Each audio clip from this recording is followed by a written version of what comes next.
how you doing, and welcome to Monday's video. So I'm feeling a bit under the weather at the moment, so there may not be any other videos this week, but I thought I'd just try and get this one out while I can. It sounds like I'm such a martyr for the cause. So I do apologise, I'm just feeling really run down and ill. Okay, so what have I been up to? Well, I thought I'd just show you what's going on my desk. I'm not going to show you the whole of my desk because it's a bloody mess, but I thought I'd just show you what I've been up to and what I'm working on at the moment. So let's start off with this chap here. Okay, so I started this a while back for a friend of mine, and it's been really exciting working on it. He wanted a Praetor for his army, so I thought I would build him one, and I've got to say it's looking pretty cool. I mean, there's a lot going on it, as you can see.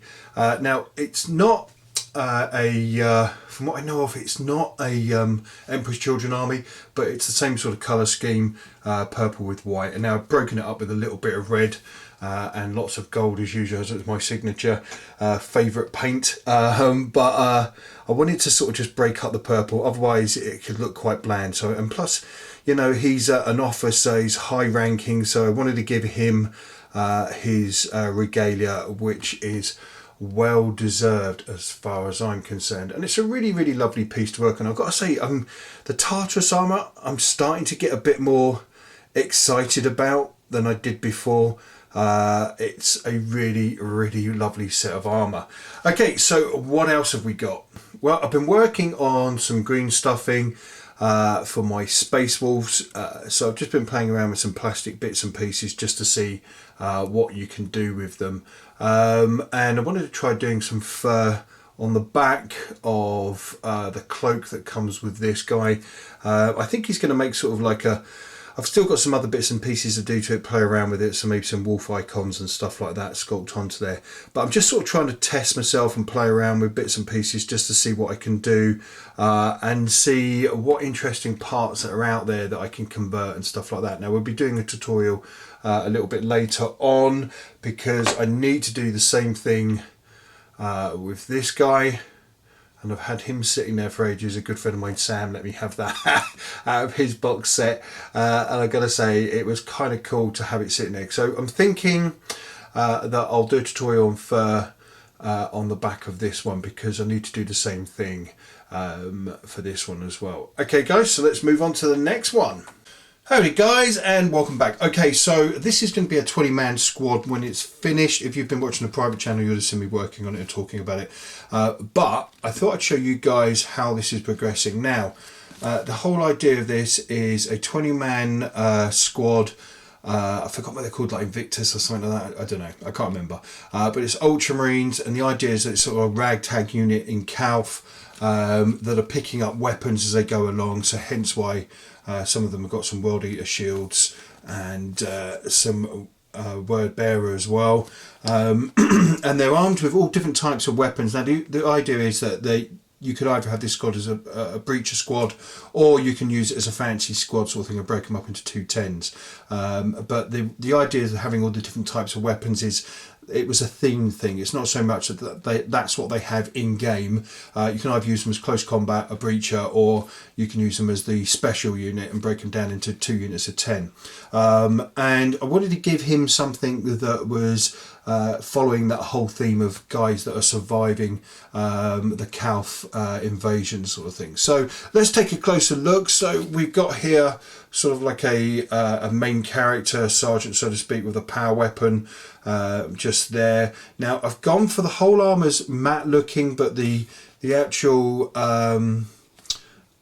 shoulder pads are all glossy, because it really gives it a really nice sort of contrast when you look at them. So you've got this beautiful matte, so only the knee pads, the shoulder pads, and the top of the main backpacks are white gloss, and everything else is matte. Now obviously this guy he's been through the battle, so he's got a bit bloody and stuff like that. He's got damaged armour, and he's come out quite nicely. I kind of like this guy, so I'll put him to the side. Then we have the guy with the banner on the back. Again, he's got a bolter, same, very much like the main character. Glossy shoulder pads again. Hasn't got a blue backpack on the top because I wanted him to be a little bit different from the rest, and also he hasn't got the same set of armour as the rest as well.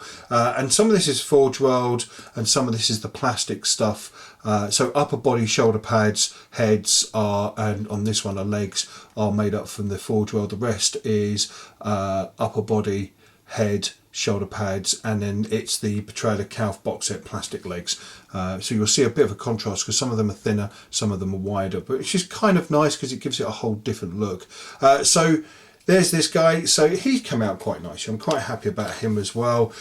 So we'll just take a look at a few others. So I wanted to go for Word Bearer Shield. Now I went for white for this because most of everything about the World Eaters, I do apologise, is white and blue. So I kind of like the idea of having their shields white because then you can see the gore, the blood on the front of the shield, and it really does make it stand out.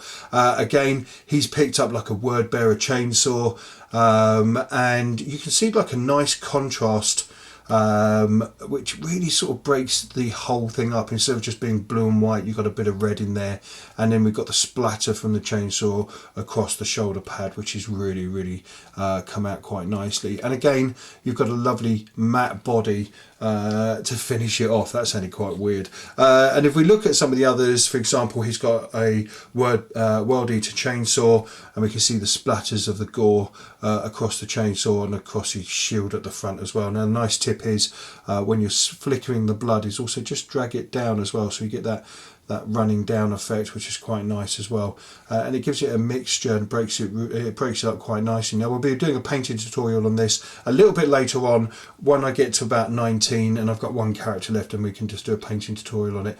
And again, the same with the others. I kind of like this pose. This is quite nice. You've got a lovely sort of like shield raised, but again the shield's all blown to pieces and broken, so he's just picked it up along the way just to defend himself, and he's got a bolt pistol out and he's firing away.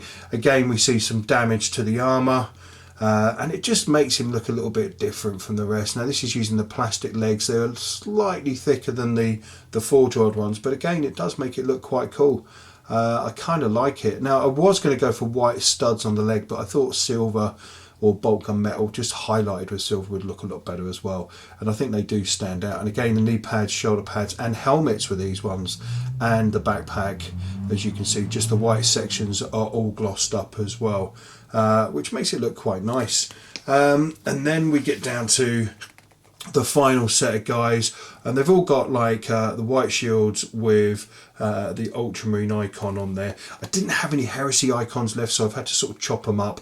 Again, some of them armed with other weapons, just so you can decide what he wants to do with a close combat, or whether he wants to go for the breacher squad. He can do and just make out that they've got all shooty weapons. So I'm working on the next 4. I've got 20 to do. They're coming on quite nicely. I'm also working on some Death Guard as well at the moment, and I've just started putting together some Emperor's Children. After our last conversation, we had a video that we'd had where we were talking about Emperor's Children. I thought it'd be quite nice just to try some bits and pieces out. So guys, I'm really sorry that there's going to be no videos this week. I'm feeling really under the weather and I'm really quite drained. So I hope you enjoyed this video. You be good, you be safe, and I'm going to see you very soon. And don't forget, Salute's nearly coming up, so hopefully I'll see you guys there. You be good.